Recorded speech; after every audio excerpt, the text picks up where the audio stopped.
to have Mary Miss and Anthony Bennon. Anthony Bennon, as many of you know well, is Artpark's board member, who was also the executive director at Birchfield Penny, and prior to that, director of George Eastman Museum for 16 years. Dr. Bennon has been with Artpark since its inception as a filmmaker, journalist, art critic. Dr. Bennon will host our conversation with Mary Miss. He received the J. Dudley Johnson Medal for History and Criticism from the Royal Photographic Society of Great Britain. He also was awarded the St. Bonaventure University Goodell Medal and was awarded the Golden Career Award in 2007 by the Photo Fusion Festival of Photography and Digital Imaging for his far-reaching leadership and scholarship in the cultural community. He has also authored and contributed to more than 40 books and held more than 1,500 held more than 1,500 libraries in 6 languages. Welcome, Tony, and thank you for doing this with us tonight. Now, Mary Miss, we're so honored, and I'm always over the moon to have you with us. You were an artist in residence at Artpark in 1976, and since reshaped the boundaries between sculpture, architecture, landscape, design, and installation, always articulating a vision of engagement for the public sphere. In 2009, Mary Miss founded Sidious Living Laboratory, creating a framework for making issues of sustainability and climate change tangible through the arts. Awards have been shown at the Guggenheim Museum, the Sculpture Center, and the Des Moines Art Center. Mary, you are recognized by numerous awards, including a fellowship from the Guggenheim Memorial Foundation, the Urban Land Institute, Global Award for Excellence, and 2017 Bedrock of New York City Award. More importantly, Mary Miss and Sidious Living Laboratory in Olivia, Georgia, your executive director, have very generously and developed Artpark Laboratory Plan. Back in 2016-17, we've worked over it on this plan for actually a number of years, and it has become in many ways a foundation for our master plan, for our thinking as to what is the idea of Artpark. And for that, I'm eternally grateful, and we are building this program, and I'm very, very hopeful that Artpark Laboratory as a program as proposed by you will be soon coming to Artpark is a very important part of our program. So welcome, Mary, and I can't wait to start this conversation with our guest. And Tony, take it away. Harry, it is so wonderful that you are Give you a few back. words on how did it all start with Artpark? How did Artpark encounter you? How did we find you in 1976? You got it from 2 sides, Mary. Tony, it's nice to be here with you. It's wonderful. And I was excited in 1976 to learn that you were coming and then to see your work.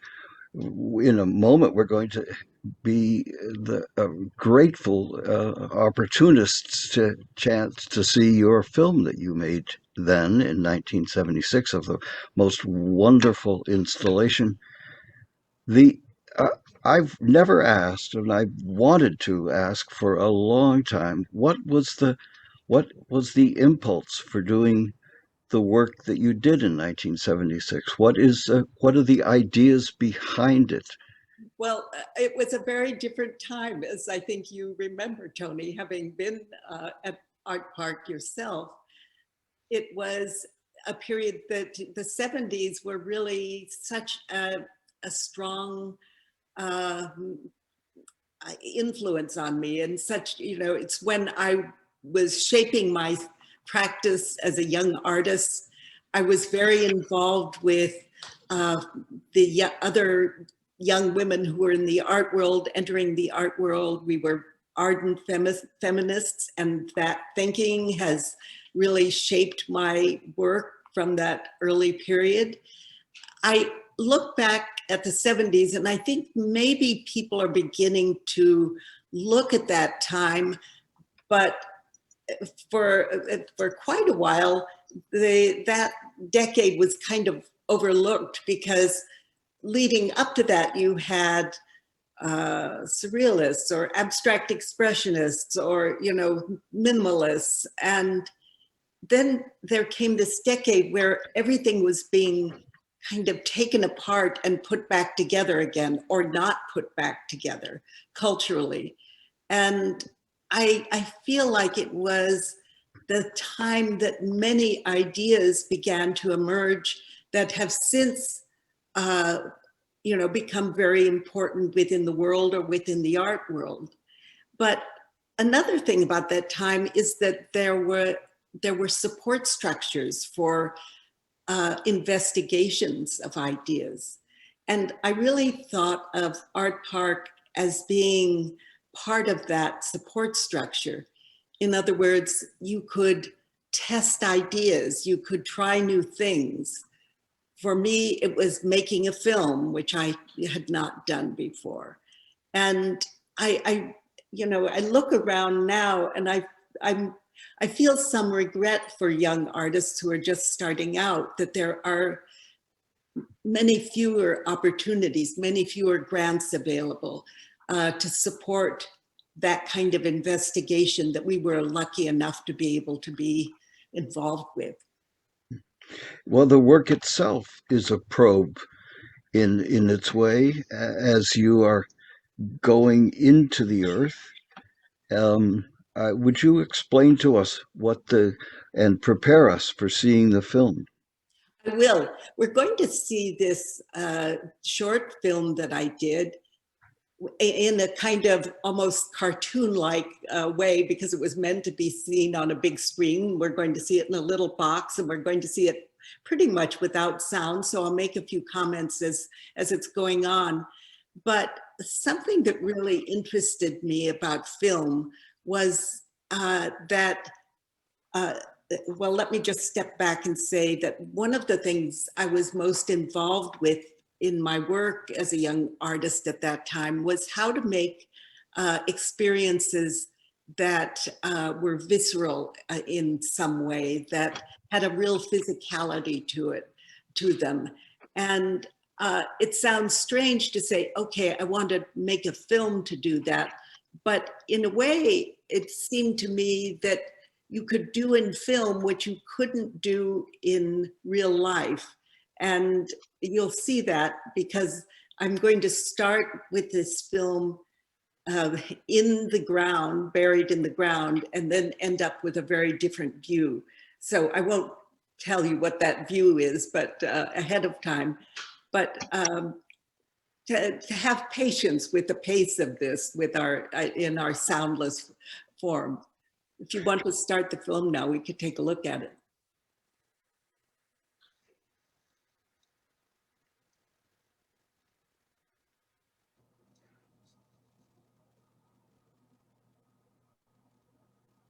So it's starting, you know, in about 8 feet down in the ground. And you'll see this rotation where you're just seeing the sky and these walls in front of you.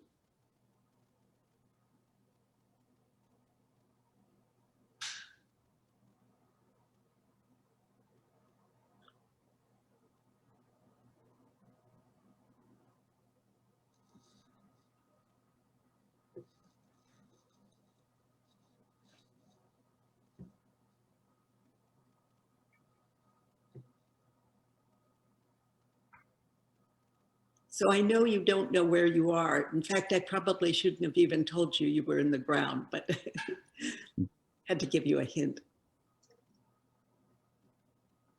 Then we've come up a level.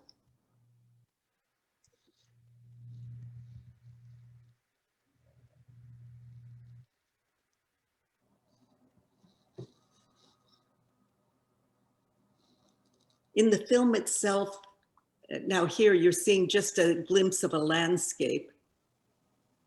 But in the film itself, there is kind of ambient sound. It's not as though there's music there or anything very loud. another glimpse of a landscape.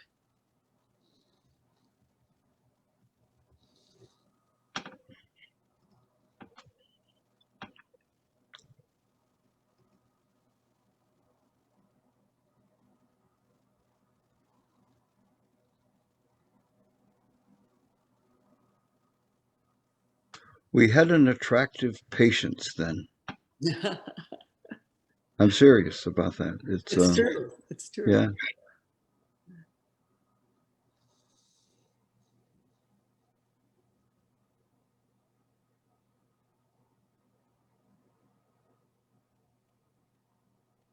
If I think of some of the concerts I went to of Lamont Young's work, Miriam Cizela, we were very patient.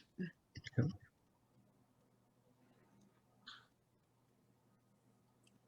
So it really interested me that you're seeing a bit more of the landscape revealed each time.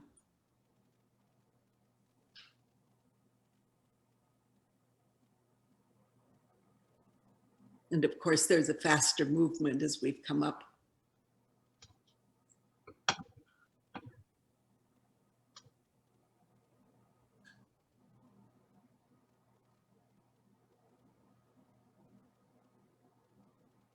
So this is out in what was called the spoils pile at the time. We didn't really know what was there as we were working.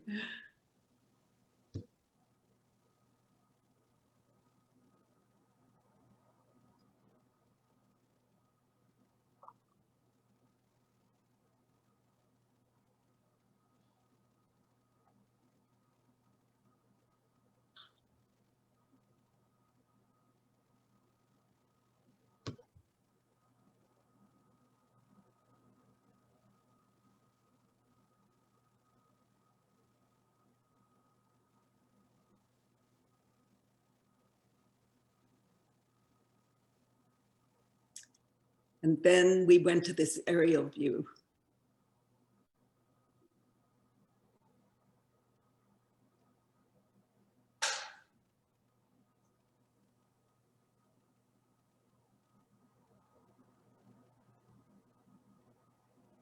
So the idea that you could start out down in this hole in the ground and end up with this target-like aerial image was something that was really fascinating to me. That going from the very inside of something to the most distant view. And I called this, the piece itself, Blind Set, thinking of it only as a set for the film. I didn't really consider it to be a work in itself necessarily. I have to say, at this time, as I was trying to imagine how things could be made that were meaningful to me, I was not interested in monoliths and I wasn't interested in monuments. And so as I was trying to figure out another way of creating experiences, this idea of making a film that had a sense of a physicality to it, but there is nothing, you know, you're looking at a film, you're not looking at an object, was something that I was really fascinated by. So those were my musings as I made that project. Now, you speak of going from the inside out. I think one of the motifs of that time was the similarity, if not the overlay, of going from the outside in. I remember Woody and Stena Vashilka's video played with that so much, going outside and then coming inside as the raster was manipulated, as the impulse that created the video was manipulated. And I have that sense with your piece also, finding a sort of, not a sort of, indeed, finding a reverence to that space the axis coming in, directing one's attention to go in and then to emerge again. Not one direction, but both. Would you agree with that? I think that you can't get up in that kind of distant target-like view without remembering where you started, you know, so that's the thing that is drawing you back, drawing your focus back. It was interesting to see what other artists were doing that summer while I was there. George Trackus is an old friend of mine, and he did a work that is still one of my favorite works. I don't know if you remember it, but first of all, George built a little cabin on the bluff overlooking the river, and worked from that place, that location. But he made this narrow walkway along the side of the rock face of the gorge. And it was quite narrow. I don't know if it was maybe 18 inches wide. And as you walked that edge, you were aware of it being precarious. You weren't that far off the ground, but say you were maybe 2 feet off the ground or something like that, as I recall. And you were aware of this huge rock face above you. And at the same time, you had this intimate view of what that rock face was made of, the you know, the quality of stone. And I always love this idea that of having an experience that doesn't let you forget how you felt when you had that experience. You know, you might forget all the details around it, but that's how I wanted people to feel when they saw that film, that they would have some experience that would stay with them, that was unusual in some way. But that was my experience of George's piece. To this day, that's one of the, you know, most wonderful things that I've seen, that combination of this intimate view and this, and he accomplished this with this just very modest walkway along the edge. Those interferences on one hand, or opportunities to speculate about the relationship between what is made and what is given. And I sense that your work to this time explores the relationship of the land itself, our large environmental concerns, with what we do with the land and how we relate to it. Am I on the right track? Yeah, you know, I think in the early work of mine, most of it's been, you know, in the public realm, has dealt with the landscape, moving through the landscape. And I have to say, mobility in relationship to the projects has always been very important. So many of those early projects were about allowing you to walk through a landscape and observe something in the landscape. And in this case, the mobility comes through the camera itself. So movement became such an important part of and is to this day. But what I started to say is, in those early years, it was as though I'm trying to get you to consider your relationship to the land and not take it for granted. I think that's something that artists are really good at, is getting you to consider something that might be very obvious or that you see every day, but that you can begin to understand it in a different way or see more layers to it. Now, is it a gift that we receive from from those who come to us from away, that we might have a better opportunity to see through your new eyes what our relationship is with the environment? Or is it better that we find those who know the environment and to have them be our guides? Or can we find a way to work together? You know, I think it can be both things. Mhm.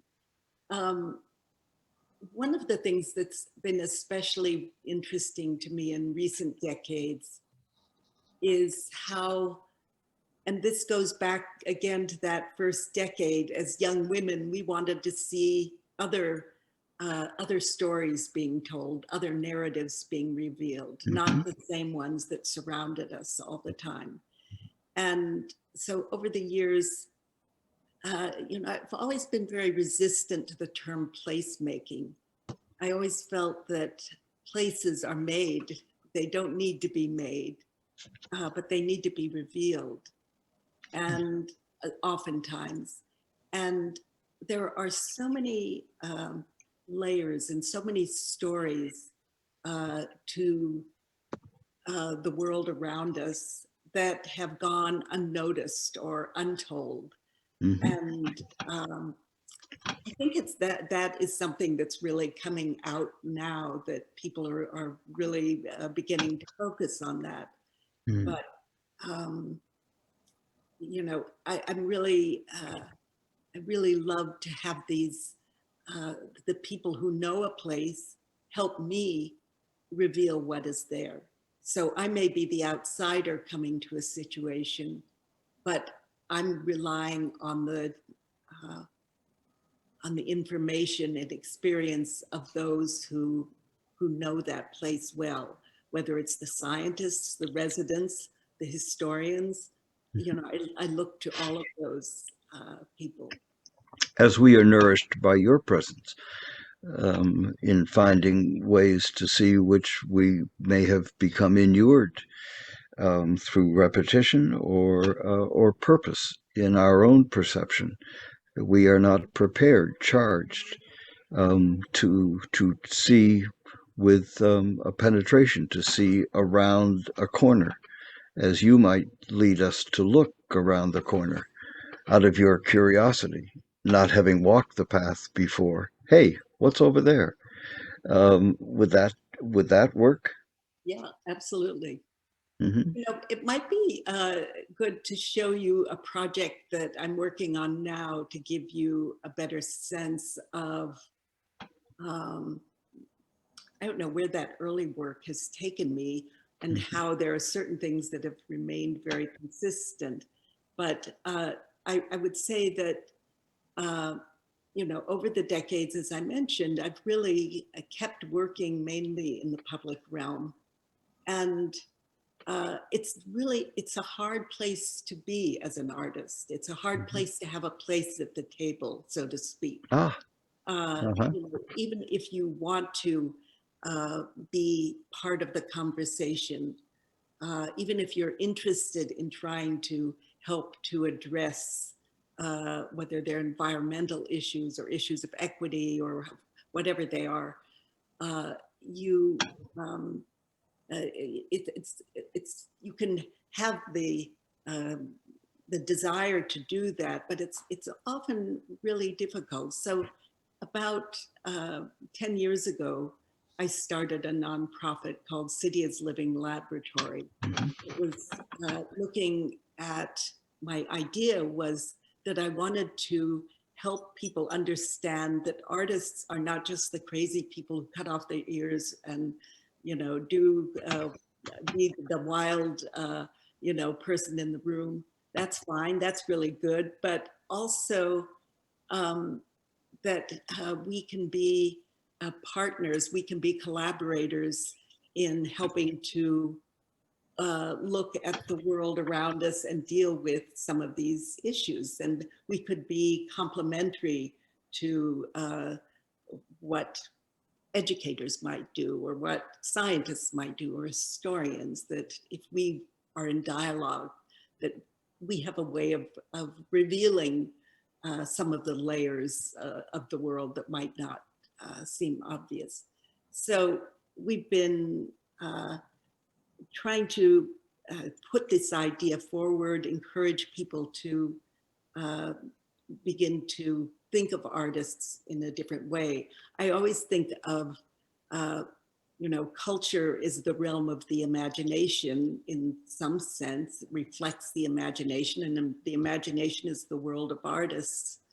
And, you know, if artists are having the opportunity to help us see the environment differently, it may take decades to change policies or laws, but culture is something that can spread pretty rapidly. So I always think that we're, as artists, also very effective at what we do, and you know, when we engage with these issues.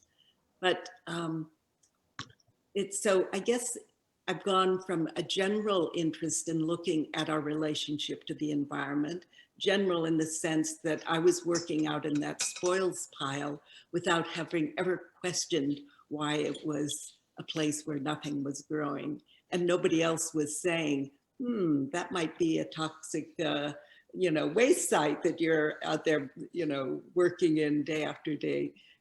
Digging holes in. Holes in, you know. So I was not, you know, I was not looking at the full history of that place. But when we look at a recent project, I can tell you a little bit about how I've been thinking about things.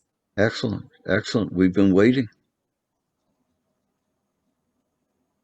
So I had been invited to Milwaukee, which is on Lake Michigan. It's just north of Chicago, for those of you who haven't visited the Heartland recently. And I was invited to the university there to give a talk, and I had done some work in Milwaukee a couple decades earlier. And two citizens came to me and said, would you come and do a project about water in our city? We feel like we're not telling our story very well. And would you come back and talk about this with me? And I did come back and met with the head of the municipal water district and the head of this Department of Public Works and some other people from the city. And there's a very remarkable man who's the head of the Milwaukee Municipal Sewer District. And he said, yes, we want you to help us tell the story of water in Milwaukee. Water has made this city, but we want you to do it at an urban scale. And it wasn't as though they had pockets full of money.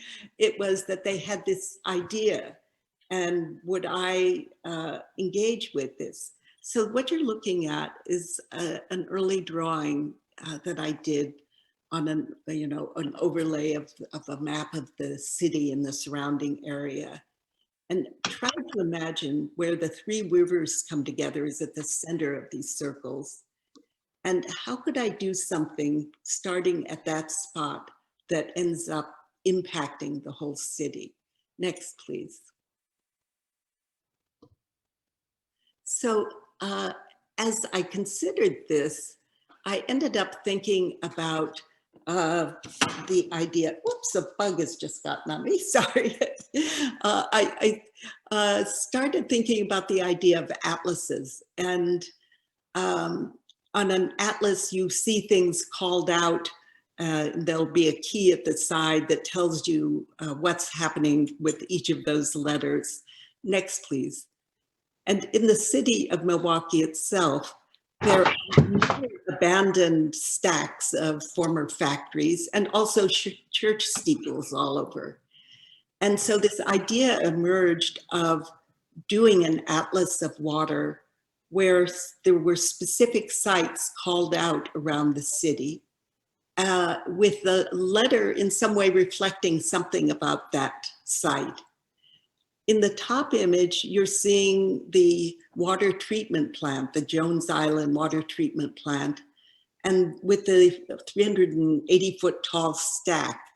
And so I began to think of that as being kind of the start of this story about water in Milwaukee. Next, please. So the idea is that the stack will be lit with moving blue light. The vapor will be lit, even if it's changing direction. With technology now, the light can follow that change of direction. But if there's a chance of sewage overflowing into Lake Michigan, if there's been a heavy rain, the sewage treatment plant can't handle everything that's coming, all the water running off the streets, the stack would turn red and people would know not to use their bathtubs and big uses of water. So, you know, there is a deep tunnel that costs billions of dollars to build in the city, but it still can't handle, you know, the full capacity of a heavy rainstorm.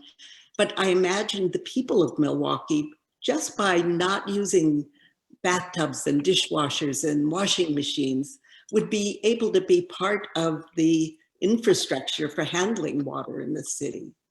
Next, please. But the way that not everybody can see that stack, so the idea of having water markers in particular neighborhoods emerged. And at each of these locations, there's a letter on top that reflects that place. So in this case, it's a marker put up at the Acosta Middle School. And the students were the people that I was working with in preparing for this.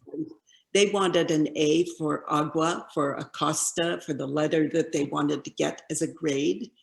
But if you all have a chance to go to watermarks.org, you're going to see how these sites evolve, because they're not only sites that are just standing there. I think of these markers as just being a stake in the ground, so to speak.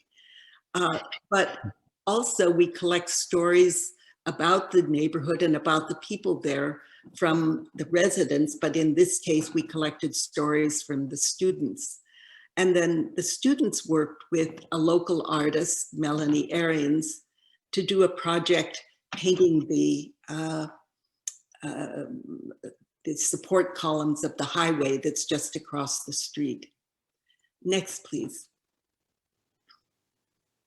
So you see the students in the process of doing the painting. In the upper right-hand corner, you see another site where we've worked. Each of these markers is, by the way, a Wi-Fi hotspot. Since the time I had worked in Milwaukee, there had really been huge changes in the city.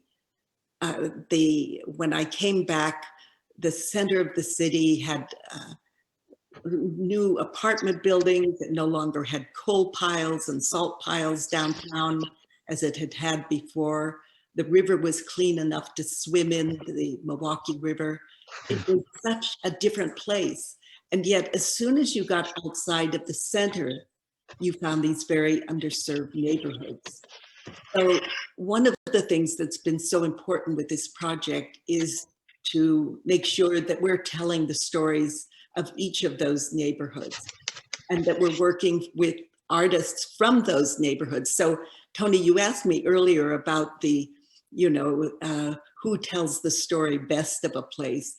I'm coming in with this conceptual framing of the project, but then I'm asking artists either of the neighborhood or maybe somebody who doesn't live in that exact neighborhood, but who's very interested in some issue there, to come in and do a project in relation to that place. You see an image on wooden support columns in the front of that upper right image, and that's a project where there were 5 panels done by Gabby Riveros that showed river gods and goddesses of different cultures. That was her way of responding, as well as the writing on the concrete side of the Kinnickinnick River, another river in the city, which is in the process of being removed to make this river no longer a kind of a contaminant to the lake by taking all the street runoff water unfiltered into the lake. So all of the work we're doing is about trying to help keep the water of Lake Michigan clean, but we're really trying to put forward the idea that all property is riverfront property, that the river starts and that the lake starts at your house or at your business, at your front door, and that everybody can help in making sure that this resource is kept available to everybody. I think you can close the slides up at this point. Well, thank you for that orientation, and let's try to work towards understanding the relationship between that effort that you have made in Milwaukee and what we hope to achieve here. May I ask it would be the same diversity of people that you would ask to respond to you and to people on your team, or respond is perhaps not the right way to go, to interpret with you and with those in the community how we might create our space at Artpark and make it relevant to a larger space. Yeah, I'll tell you what I was thinking about with Artpark. Yes. As I mentioned, what was so wonderful to me about the years of Artpark in the 70s is this idea of experimentation, that a sculptor could come and do a film, that people could come and try things that they hadn't tried before. And I feel like we're at this point, this critical point now where we have to come up with new ways of thinking about ourselves in the world. And that for me has been this wonderful experience that I've been able to have in collaborations with scientists and other experts, historians, but particularly with scientists, because I'm very interested in the environment and they have such knowledge. So I started reaching out to these scientists, and they have been so generous with me. I have no science background. They have very little art background. We've been able to meet on a kind of equal playing field. And there has been, in the people that I've had exchanges with, this really rich territory that's being explored, where I'm learning more. It's not just me doing a riff on something. I'm really basing my work on things they have to say. For instance, taking on as an artist to try and do a project at the scale of the city, as with Milwaukee, really came from conversations I had with Cynthia Rosenzweig, a climate scientist, who said we have to begin to think at a large scale. We can't just do singular interventions. So when I came back up to visit Artpark and thought about what it used to be and what it could be now, I thought there has to be a place to test ideas out. What if Artpark could become a laboratory again, where artists would be in residence and have, whether scientists or others. I thought, hey, there are all of these companies doing all this research. Why not turn to them for some support and try and get these experts, who are looking at ways to cool the earth or to, collect carbon, have them, help think about this idea of supporting conversations and investigations, trial and error. Laboratories are places where things fail often. And I think that's what you want to be able to expect. We've gotten to the point now with our culture where failure is unacceptable, especially in regards to anything to do with art and the federal government. you have to just be doing the right thing. You can't cross any line that's the wrong line. Why not have a place where artists could begin do these collaborative projects? Now, not all artists are going to want to do this. Some artists want to stay in their studio. That was the case at the time of Artpark. But there are so many artists who are interested in looking at issues of equity, of the environment, of health, of, it's like the world around us. We have a way to help people imagine a future of resilience. And I just feel like we're a resource that's overlooked. But if we had a place like Artpark that could really function, where new ideas could be looked at, tested, built, I feel like we need an R&D center someplace to let things be investigated, because you can't just walk out onto a city street and start to do these things. There are all kinds of regulations about what's possible and what's not possible. So that's my fantasy. Oh, it is one held, I think, by others, for we have in Western New York companies, small companies and larger ones, that are doing just that, working with artists in hopes of spiriting ideas that no one had considered when they entered the conversation. But with a readiness for change and a willingness to develop and fail, we set our path and move down it. So I think there are places, not only with corporations, but also with the universities, where we have so many in Western New York. I think the number is 23 different colleges and universities, some huge, some small. I don't have an image here. I don't know if Sonia has one, but we did one project in 2016 with Joyce Wang, who teaches at the University of Buffalo, Yes. and Ellen Driscoll, an artist who's from New York City. Yes. And Joyce is really an interesting young designer, and she is very interested in habitat and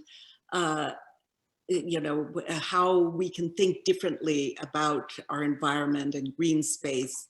And she and Ellen did a project called Bower, which any of you who live in the area might have seen. It's a modest project, but they put a series of bird houses into this wood structure, and each one the kind of a home that a particular bird would like to have. And then Ellen did these beautiful glass panels that are part of the structure. But Yes. it's one small investigation, and you talk about universities or companies who have these kinds of investigations going on, but who knows about them? Who knew about Joyce's work? I didn't know. It was so nice to be, what if there was a place, where these kinds of ideas could be collected together, where you would become aware of things that were being investigated. And through that project, actually, Mary, thanks to you and Olivia, that's actually how I met Joyce and UB Department of Architecture, School of Architecture, and all of their incredible leadership and artists, and Omar Khan. We started a whole new partnership. The beautiful thing about Bauer was also, as I sometimes say, it has rings of engagements around it. Because once it was installed, the conversation around that cohabitation between sort of local flora and fauna, birds and grasses and people, began with students, with visitors, with there were classes around it that came from the university. There were tours around it by the Audubon Society. We organized a number of conversations, and still continues to go. And it was an experiment. There were parts of this project. It was a series of bird homes, right, and bat homes and different types of birds that we were hoping would inhabit the structure.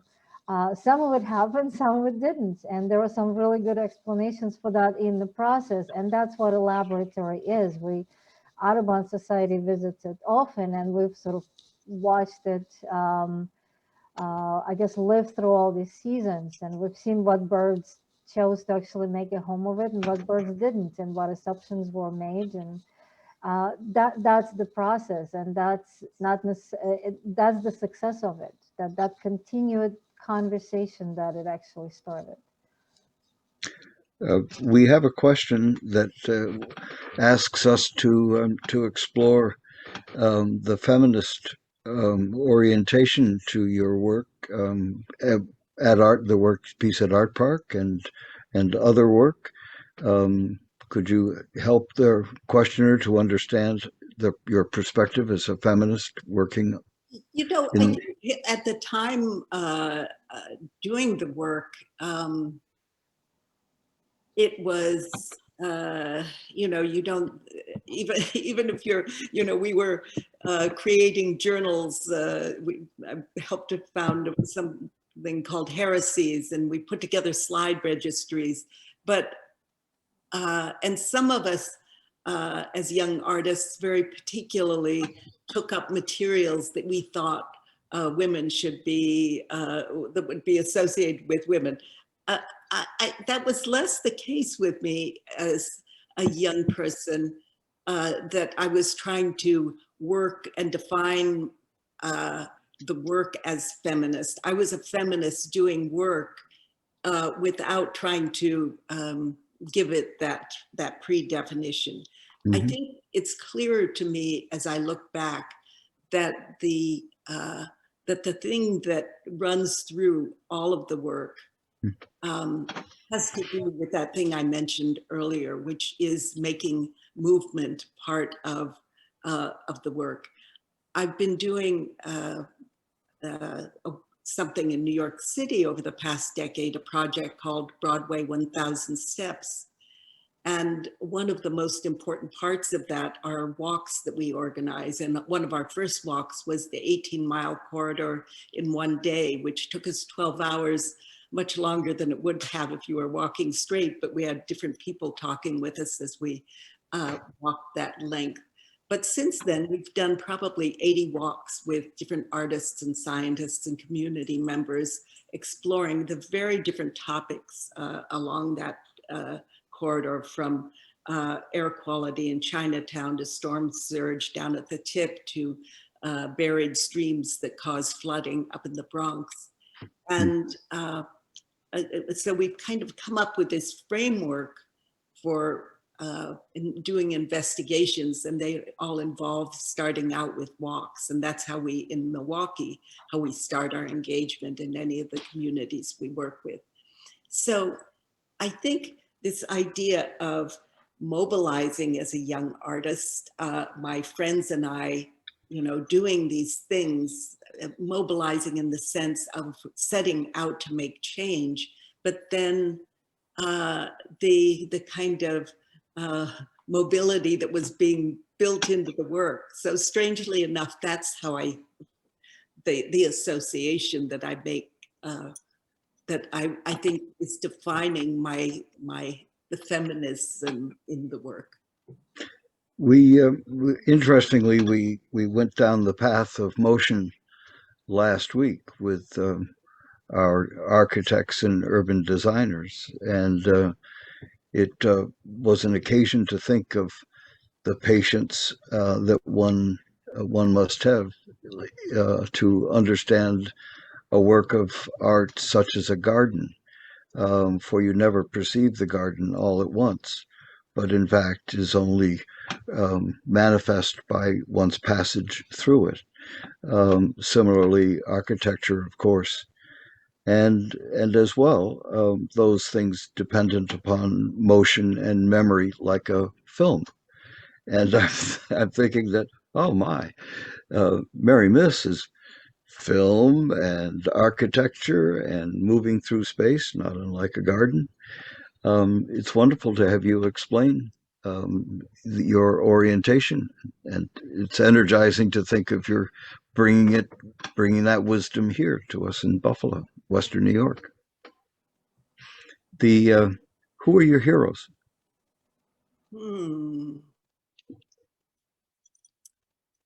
Oh, who are my heroines or sheroes? Okay, that's right. You know what? I think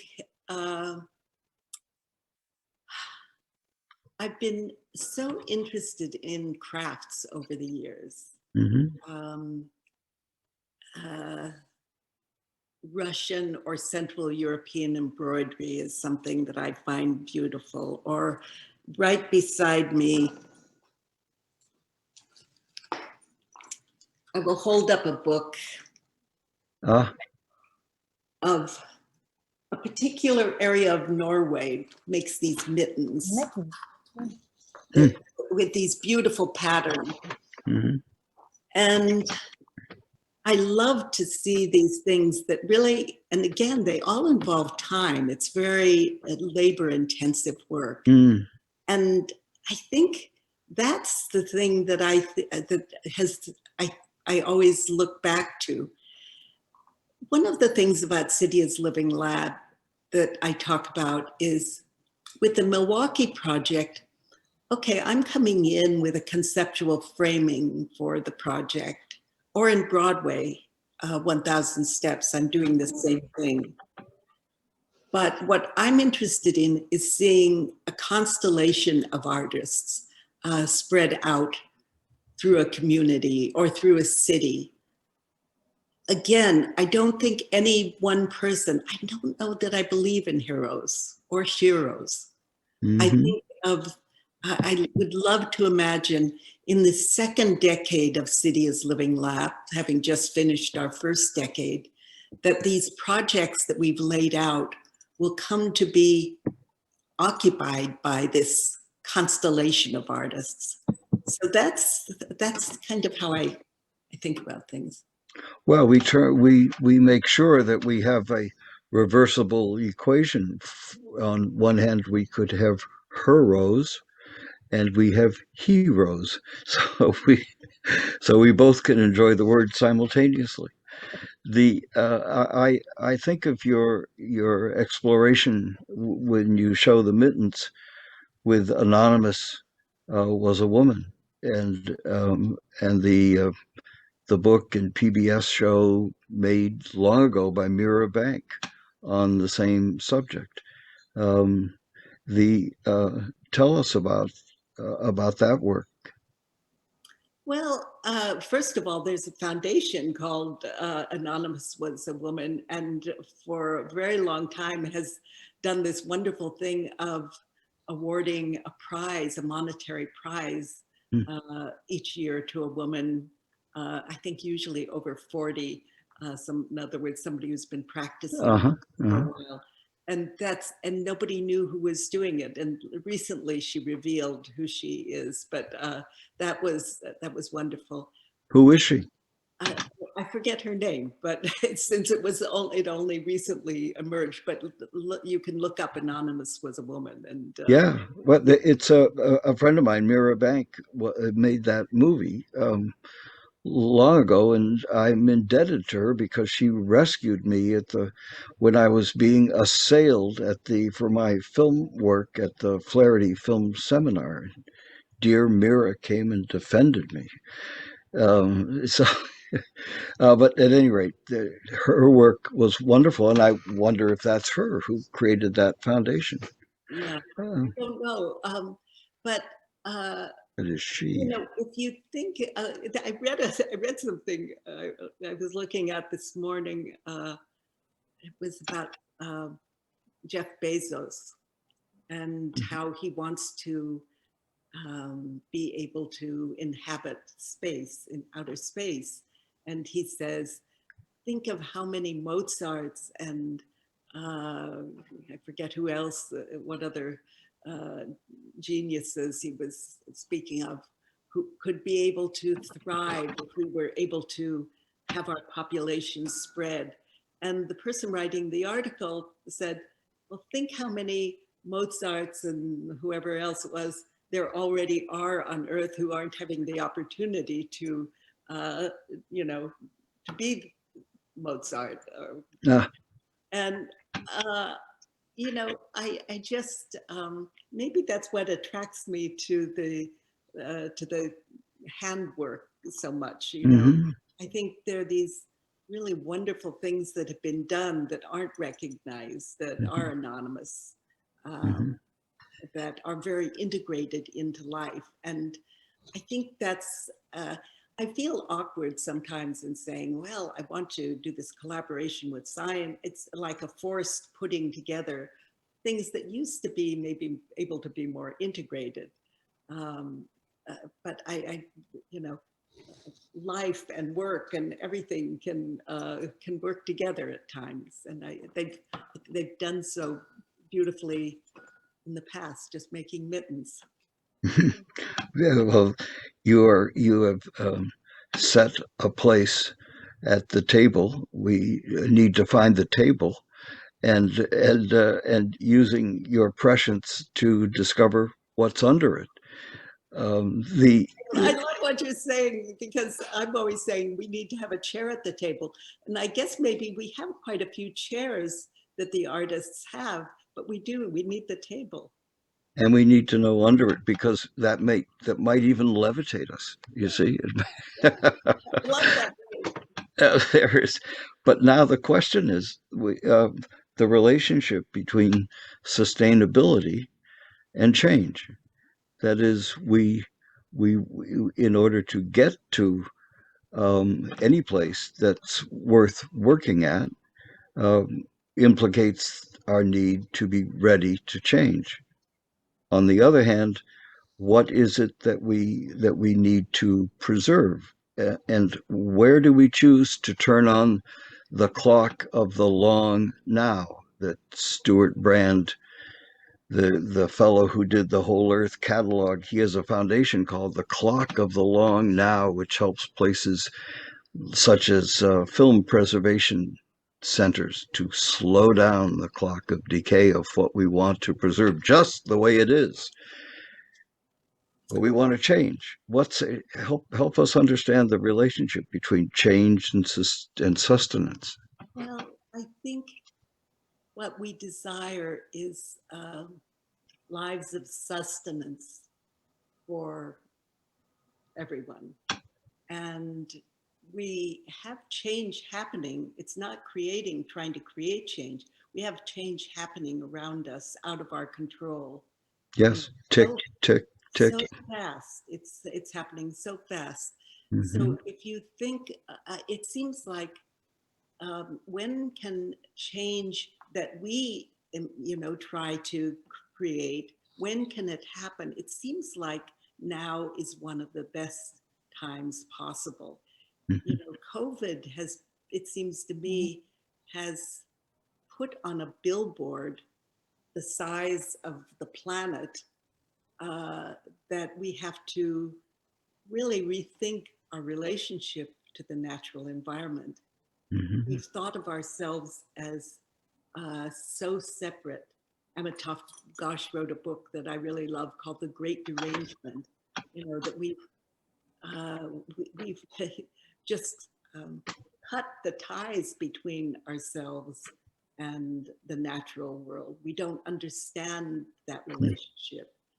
And here is, and then there are also other things we don't understand, like what equity means, and uh, so I think because of the events that have happened this year, it's out there. It's in black and white. It's on a huge scale. Can we take this opportunity to reconfigure how we think and work? One of my biggest concerns right now is, you know, artists are in terrible shape after a year like this. And, uh, you know, given the current political uh, world that we live in, it's very unlikely to have another WPA that, you know, happened in another era. But what if what if institutions, cultural institutions, either small ones that are, like Artpark or the Metropolitan Museum or the local library or, the university. What if if these cultural institutions could begin to um, see artists as people to have within their framework? Museums, for instance, are always trying to get different communities to come to them, but they have very little knowledge of those communities. What if artists could go out from the institution and hear what's happening on the street and be able to respond that and bring that and the people back to the institution? I would love to imagine that these cultural institutions across the country could be given grants to support work with engaging artists and having artists begin to, form that link between the natural world, the communities, in other words, the world and the institutions. Um, Well, yeah, Fantasy life. well, and I think that Sonia Clark and our board of trustees is with you on your fantasy and share it.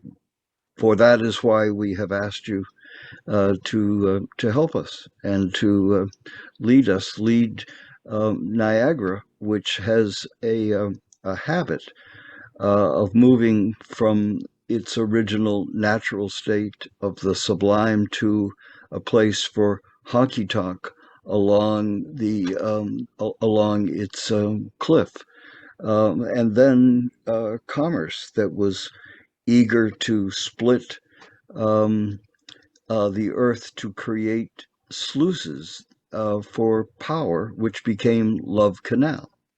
Um, so we have paid and tried to redeem ourselves by bringing Olmsted in to create the parks at Niagara, the first park in New York State, and also New York State has nicely followed by giving this park of hundreds of acres for art to occur.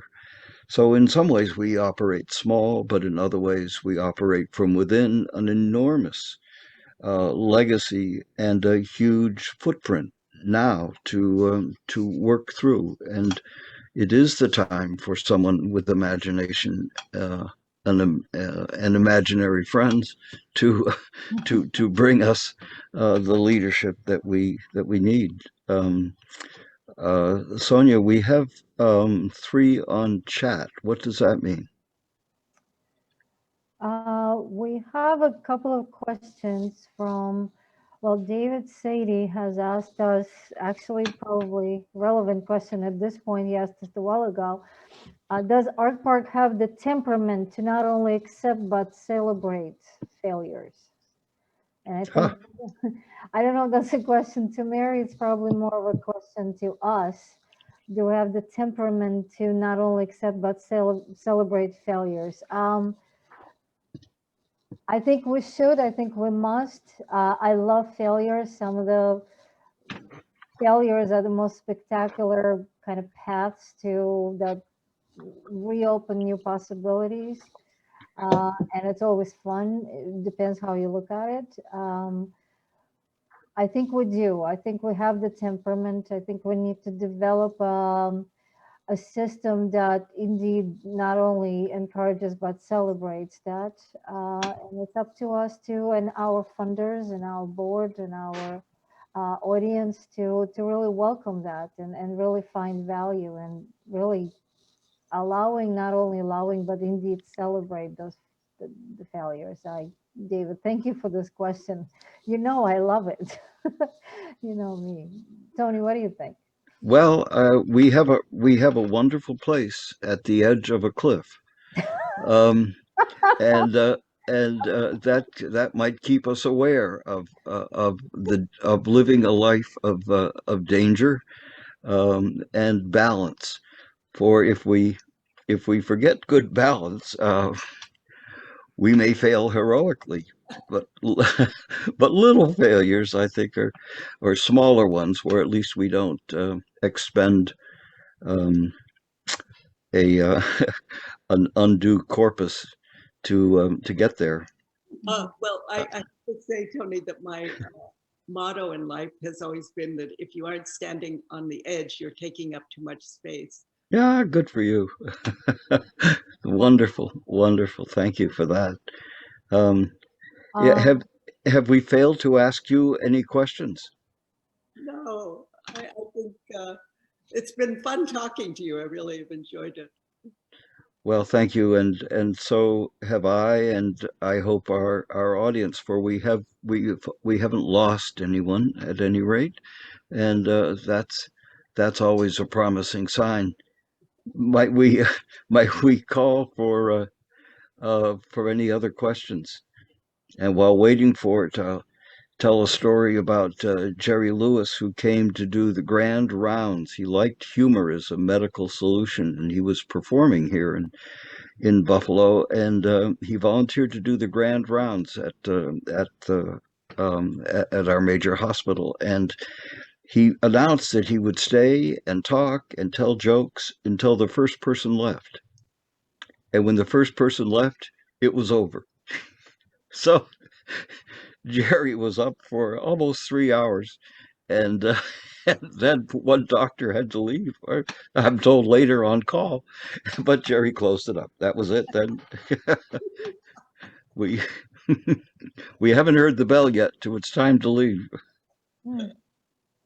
Any Well, any questions? I Yes. wanted to, I don't see any more questions. David, thank you so much, Dave, for all yours.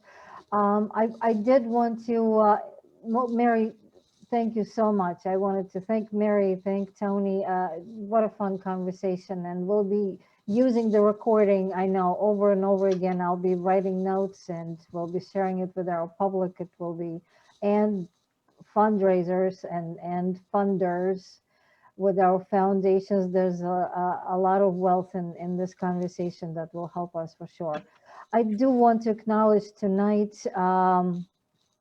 our original board member, Earl W. Bridges Jr., who we recently lost. So I just wanted to give it a moment to acknowledge his contribution to Artpark and this area. He was a very, very generous and committed man to this area, and most definitely to Artpark. His exemplary commitment continues on through his family. His son is on our board at the moment. So I just wanted to take a few seconds to acknowledge his memory.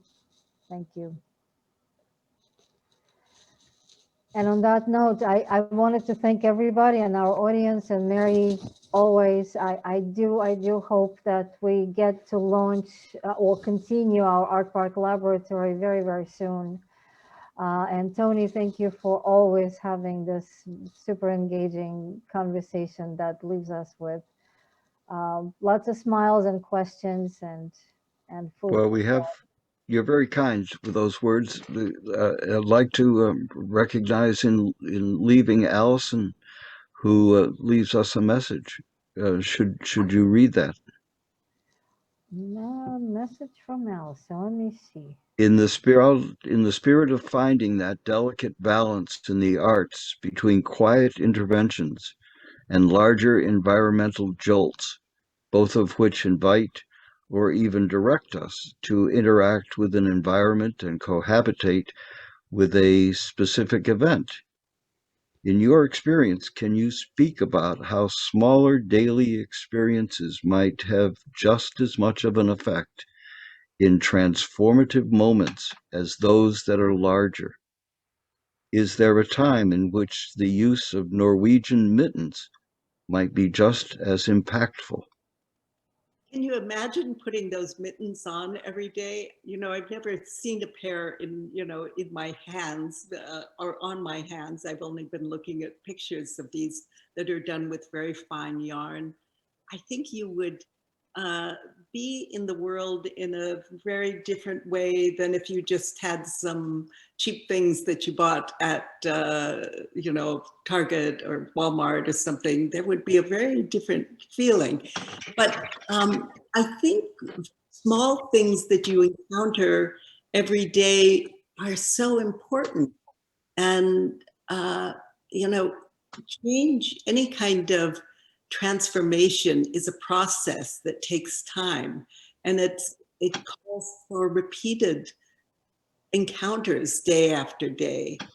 And so I love the idea of modest, modest means. When you come, we will have mittens. Thank you. Thank you. Thank you.